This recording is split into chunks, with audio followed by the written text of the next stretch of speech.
Good morning class. C plus plus क्या study regularly हम लोग कर रहे हैं। मैं Mohan Kumar Singh, BCA RSS science college Sitamarhi से।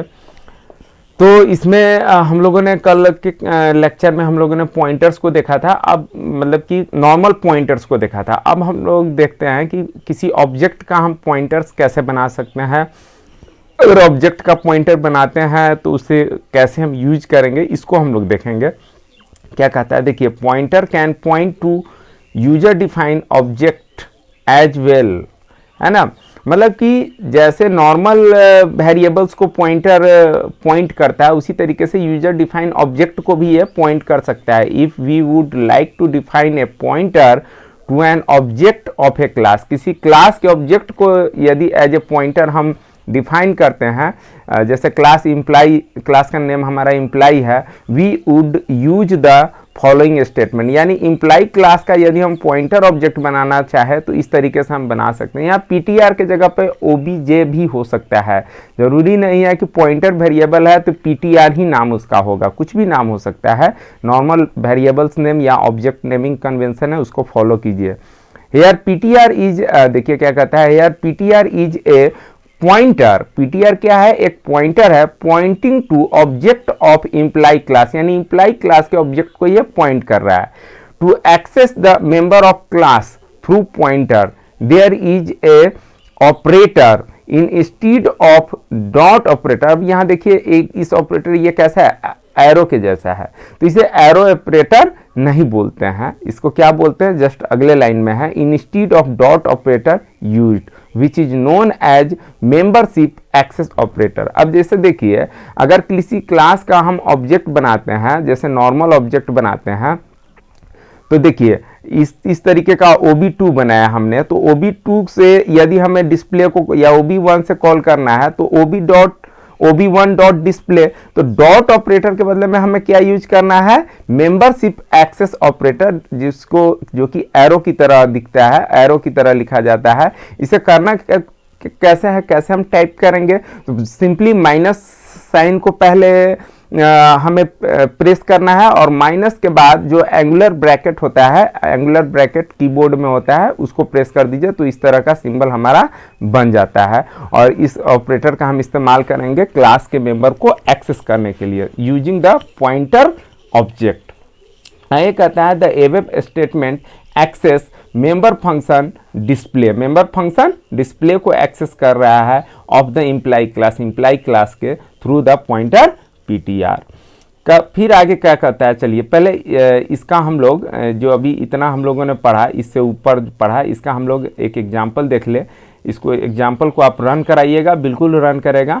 देखिए हमारा क्या है, एक क्लास XYZ है, उसके अंदर एक फंक्शन है, नॉर्मल फंक्शन है, डिस्प्ले फंक्शन है। अब यहाँ पे देख लीजिए मेन के अंदर ये तो हमारा हेडर है, उप्स यूजिंग C++।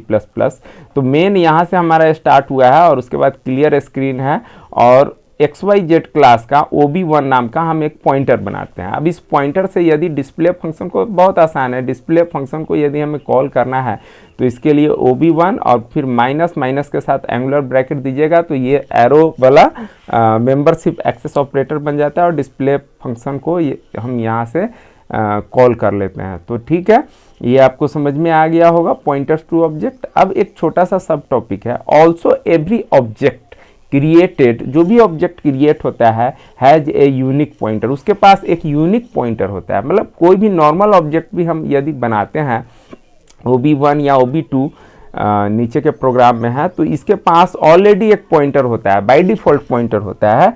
और उसका इस्तेमाल हम लोग कैसे करेंगे, तो देखिए कहता है unique pointer created by default, वो डिफॉल्टी मतलब कि टर्बो C उसके लिए क्रिएट कर देता है, नोन एज दिस पॉइंटर, उसको दिस नाम से जानते हैं। This is a keyword, this क्या है, हमारा एक कीवर्ड है। This pointer is a default pointer created for every object that points to the object itself, यानी वो अपने आप को पॉइंट्स करता है। दिस ऑपरेटर जो है वो अपने आप को पॉइंट्स करता है। All the member function have access to this pointer, मतलब जितने भी मेंबर फंक्शन है वो दिस पॉइंटर के थ्रू एक्सेस किए जा सकते हैं। It is useful useful to return the object itself after modification, यानी ऑब्जेक्ट में कुछ मॉडिफिकेशन करते हैं और उसके बाद हम उसको उसी ऑब्जेक्ट को हम रिटर्न करना चाहते हैं तो हम दिस पॉइंटर का इस्तेमाल कर सकते हैं। और उसके लिए ये नीचे वाला एग्जाम्पल आपका दे रखा है। देखिए यहाँ पर क्लास XYZ है और XYZ के अंदर डाटा नाम का एक हमारा क्या है, वेरिएबल है, इंटीजर वेरिएबल है। अब public XYZ data equal to 0 है, तो याद कीजिए ये क्या है, तो ये भाई कंस्ट्रक्टर है, क्योंकि जो क्लास नेम है वही फंक्शन का नेम है और कोई भी रिटर्न टाइप नहीं है, तो ये कंस्ट्रक्टर है। कंस्ट्रक्टर डाटा में 0 डाल दिया। उसके बाद यहाँ पर देखिए पब्लिक XYZ सेट इंट के, सेट से तो समझ में आ रहा है कि सेट हमारा एक फंक्शन है जो एक आर्गुमेंट ले रहा है, लेकिन यहाँ पर तो वॉइड होना चाहिए, इंट होना चाहिए, कैर होना चाहिए, क्योंकि यहाँ पे तो रिटर्न टाइप आता है, लेकिन यहाँ पर XYZ लिखा हुआ है। क्यों XYZ लिखा हुआ है, तो please see what is the name of class, name of the class is XYZ और यहाँ पर भी हमने लिखा है XYZ। इट मीन्स कि ये फंक्शन रिटर्न तो कर रहा है। देखिए यहाँ पर रिटर्न स्टेटमेंट भी है हमारा, तो रिटर्न तो कर रहा है, लेकिन क्या कर रहा है, तो क्लास रिटर्न स्टेटमेंट के जगह पे हमारा क्लास का नेम लिखा हुआ है। इट मीन्स कि निश्चित रूप से ये क्लास को रिटर्न कर रहा है, और क्लास रिटर्न नहीं होता है, क्लास का ऑब्जेक्ट रिटर्न होता है ना। तो जिस क्लास का ऑब्जेक्ट रिटर्न होता है, रिटर्न टाइप में हमें उस क्लास का नाम लिखना पड़ता है, ठीक है। और ये तो हमारा नॉर्मल फंक्शन है, ये सिंपली डिस्प्ले कराने का काम कर रहा है। चलिए मेन से इसको समझ लीजिए कि फ्लो ऑफ कंट्रोल कैसे हो रहा है, प्रोग्राम का फ्लो कंट्रोल। तो XYZ क्लास का दो ऑब्जेक्ट हमने बनाया, OB1 और OB2, और इन दोनों से डिस्प्ले को हम कॉल करा रहे हैं। तो देखिए जब डिस्प्ले को कॉल करेगा तो डायरेक्टली यहाँ पे आएगा। सबसे पहले तो दोनों जो ऑब्जेक्ट को हमने बनाया तो कंस्ट्रक्टर कॉल हो जाएगा। सबसे पहले कंस्ट्रक्टर कॉल होकर के दोनों ऑब्जेक्ट के OB1 और OB2 के डाटा में कितना कितना डाल देगा, 0 0 डाल देगा। और फिर उसके बाद दोनों ही ऑब्जेक्ट से हम डिस्प्ले फंक्शन को कॉल करा रहे हैं, तो सिंपली OB1 से जब कॉल होगा तो ये लिखेगा डाटा इक्वल टू डाटा, और OB2 से भी कॉल होगा तो लिखेगा डाटा इक्वल टू डाटा। और इस तरीके से ये दोनों लाइन हमारा एज ए आउटपुट दिखाएगा, data equal to 0, data equal to 0, क्योंकि दोनों ऑब्जेक्ट क्रिएशन के समय जब हमने ऑब्जेक्ट को इनिशियलाइज किया तो कंस्ट्रक्टर कॉल हुआ और दोनों ही ऑब्जेक्ट के डाटा वेरिएबल में 0 0 डाल दिया गया। अब चलिए आगे जब हम चलते हैं तो यहाँ पर OB2 equal to OB1 dot set, और 20 हमने एज ए आर्गूमेंट भेजा। सेट क्या है हमारा, एक फंक्शन है। और सीधी बात है, ये देखिए पहले हम क्या कर रहे हैं, देखिए यदि इसको समझने का प्रयास कीजिए। देखिए यदि हम लिखते हैं C इक्वल टू A, और A को छोड़ दीजिए 5 + 4, अगर ऐसा हमने लिखा तो क्या होगा, पहले C में 5 जाएगा पहले, या 5 और 4 का प्लस होगा, तो स्वाभाविक है पहले राइट हैंड साइड का प्रोसेस होगा, 5 और 4 को जोड़ा जाएगा और 9 होगा, और ये 9 तब C में जाएगा, ठीक है। तो उसी तरीके से यहाँ पर क्या होगा कि इक्वल टू वाला जो है इनिशियलाइजेशन ये बाद में होगा, पहले कितना एग्जीक्यूट होगा, तो ये जो सिलेक्टेड है यही एग्जीक्यूट होगा। तो ये OB1 क्या कर रहा है, सेट फंक्शन को कॉल कर रहा है, सेट फंक्शन को कॉल कर रहा है और 20 एज ए आर्गूमेंट भेज रहा है। तो देखिए यहाँ पर सेट फंक्शन ये है हमारा, है ना, इतना हमारा सेट फंक्शन है। तो ये k का वैल्यू कितना हो जाएगा, 20 हो जाएगा, है ना।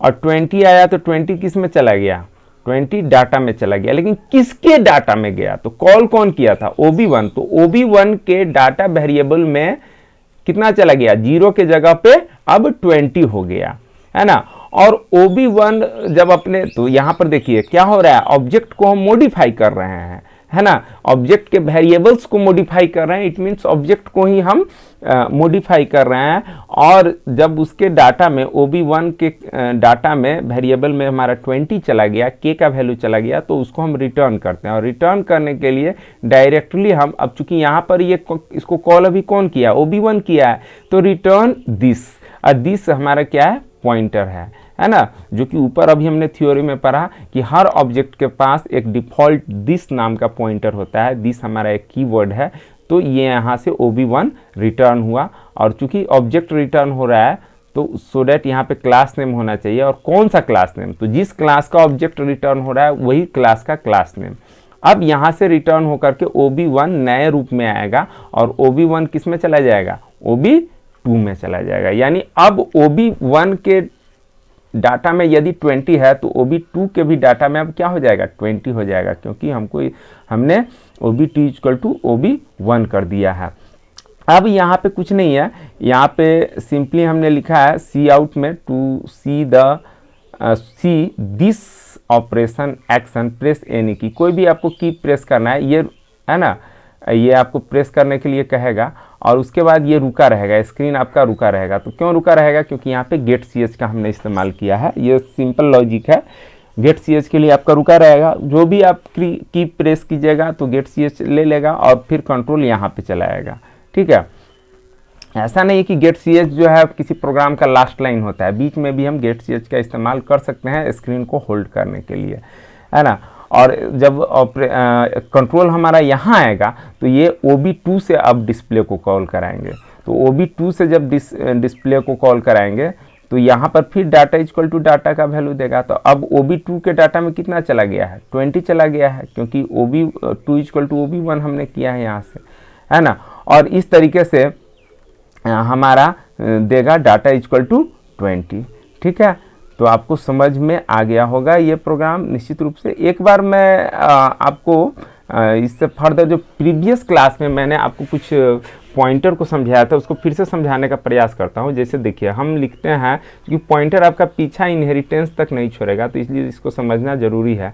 मान लीजिए इंट हमने लिखा ए, ये थोड़ा सा कैपिटलाइज हो जा रहा है वर्ड का, ये ग्रामेटिकली इसको सुधार देता है, फर्स्ट लेटर कैपिटलाइज, तो इसको इग्नोर कीजिएगा आप और समझने का प्रयास कीजिएगा। जैसे देखिए यहाँ पे हमने लिखा इंट ए और कॉमा हम स्ट्रिक PTR एक हम बनाते हैं, है ना। अब यहाँ पर देखिए हम क्या करते हैं, a = हम डाल देते हैं 5, है ना, और PTR = कर देते हैं। PTR क्या है, पॉइंटर है, तो पॉइंटर क्या लेता है, तो जब भी लेगा एड्रेस लेगा। तो एड्रेस किसका लेगा, तो हम ए का एड्रेस हम डाल देते हैं यहाँ पे, है ना। कैपिटल स्मॉल पे ध्यान नहीं दीजिएगा, कंसेप्ट को समझने का प्रयास कीजिए। अब देखिए मेमोरी में क्या हो रहा है, मेमोरी को अच्छे से समझने का प्रयास कीजिएगा। देखिए मेमोरी में जैसे इंट ए और PTR किया तो 2 जगह लोकेशन बनेगा, एक लोकेशन ये बनेगा, फिर दूसरा लोकेशन एक ये भी बनेगा। चलिए इसका नाम हम लोग क्या रखेंगे, तो इसका नाम मान लीजिए हम लोग ए रखते हैं और इसका नाम हम लोग रखते हैं PTR रखते हैं। ठीक है, अब देखिए मेमोरी लोकेशन इसका निश्चित रूप से कुछ होगा, है ना। मान लीजिए इसका मेमोरी लोकेशन है OX है, ठीक है। अब इसका PTR जो हमने बनाया है तो इसका भी निश्चित रूप से कोई ना कोई मेमोरी लोकेशन होगा। तो मान लेते हैं इसका मेमोरी लोकेशन हमारा है XZ है हमारा, ठीक है। अब हम कहते हैं PTR = %A, यानी PTR में कौन सा वैल्यू जाए हमारा, तो PTR में हमारा A का एड्रेस चला जाए। तो A का एड्रेस क्या है, तो यहाँ पर OX चला जाएगा, ठीक है। ये इस लाइन का मतलब है कि ये OX एड्रेस जो है ये कहाँ चला जाए, यहाँ पे चला जाए। चलिए मैं एक एरो का निशान यहाँ पे दे के आपको समझाने का प्रयास करता हूँ। देखिए ये हमारा यहाँ चला गया, ठीक है। इसको थोड़ा और मैं बड़ा कर दूँ, ठीक है। अब ये यहाँ पे चला गया, इस लाइन के कारण ये ऑपरेशन हो गया। चलिए अब यहाँ पर सिंपल ऑपरेशन है। यदि सी आउट में हम यहाँ पर लिखते हैं ए, तो ये क्या आएगा हमारा, सी आउट में ए लिखते हैं तो ये हमारा प्रिंट करेगा 5। यदि हम लिखते हैं %A, तो ये क्या हमारा आउटपुट में देगा, आउटपुट में हमारा OX देगा। अगर हम लिखते हैं स्ट्रिक PTR, तो ये हमारा क्या देगा, तो ये भी हमारा 5 देगा। ये 5 क्यों दे रहा है, तो देखिए स्टार कहता है PTR को, स्टार कहता है, बात को समझिए, स्टार कहता है PTR को कि PTR आपने जो एड्रेस कंटेन कर रखा है उस एड्रेस पर का वैल्यू क्या है। तो उस एड्रेस पर का वैल्यू तो यहाँ 5 है ना, क्योंकि एक सेकेंड, ओ सॉरी, एक सेकेंड रुक जाइए, थोड़ा सा प्रॉब्लम आ रहा है। हाँ अब सही हो गया। यहाँ तो ए में हम 5 डाल चुके हैं, तो कहता है कि स्टार कहता है पीटीआर को कि पीटीआर आप जो एड्रेस कंटेन कर रहे हैं उस पर का वैल्यू क्या है, तो उस एड्रेस पर का वैल्यू है 5, उस एड्रेस पर का वैल्यू है 5, तो सो डैट स्ट्रिंग पीटीआर 5 देता है। एम्परसेंड ए ओएक्स देता है, एम्परसेंड ए का मतलब कि ए वेरिएबल का एड्रेस क्या है। और उसी के साथ यहाँ पे यदि मैं करता हूँ स्ट्रिक एम्परसेंड ए, तो ये भी हमारा 5 देगा। देखिए एम्परसेंड ए का मतलब कि ओएक्स, एम्परसेंड ए का मतलब ए का एड्रेस क्या है, और स्ट्रिक एम्परसेंड ए का मतलब कि ओएक्स के ऊपर हमने स्टार लगा दिया, तो फिर स्टार कहता है एम्परसेंड ए को कि आपका जो एड्रेस है वहां का वैल्यू क्या है, तो इसका एड्रेस जो ओएक्स है उस पर का वैल्यू 5 है, तो ये भी 5 देता है। अब इसमें नॉर्मल यदि पीटीआर हम करते हैं, नॉर्मल पीटीआर करते हैं, तो देखिए नॉर्मल ए किया है तो क्या देता है, जो ए कंटेन करेगा, तो ए कंटेन करके क्या रखा है 5, तो 5 देता है। तो नॉर्मल यदि पीटीआर करते हैं तो पीटीआर क्या कंटेन किए हुआ है, तो पीटीआर कंटेन किए हुआ है ओएक्स को, तो ये दे देगा ए का एड्रेस ओएक्स, ठीक है।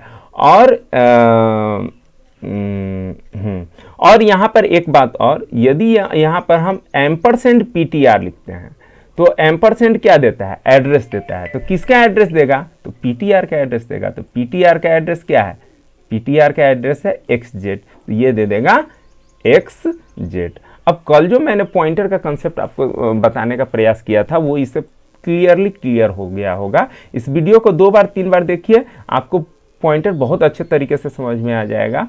और मैं यहीं पे अपने सेशन को एंड करता हूँ। आप लोगों ने मेरा वीडियो देखा, इसके लिए बहुत बहुत धन्यवाद। आप लोग का रेगुलरली अब चल रहा है क्लास, नेक्स्ट अब कल के सेशन में देखते हैं क्या है ना, जो भी होगा नेक्स्ट सेशन में हम आपके सामने उसको डालने का प्रयास करेंगे। आपने मेरा वीडियो देखा, इसके लिए पुनः आप लोगों को बहुत बहुत धन्यवाद।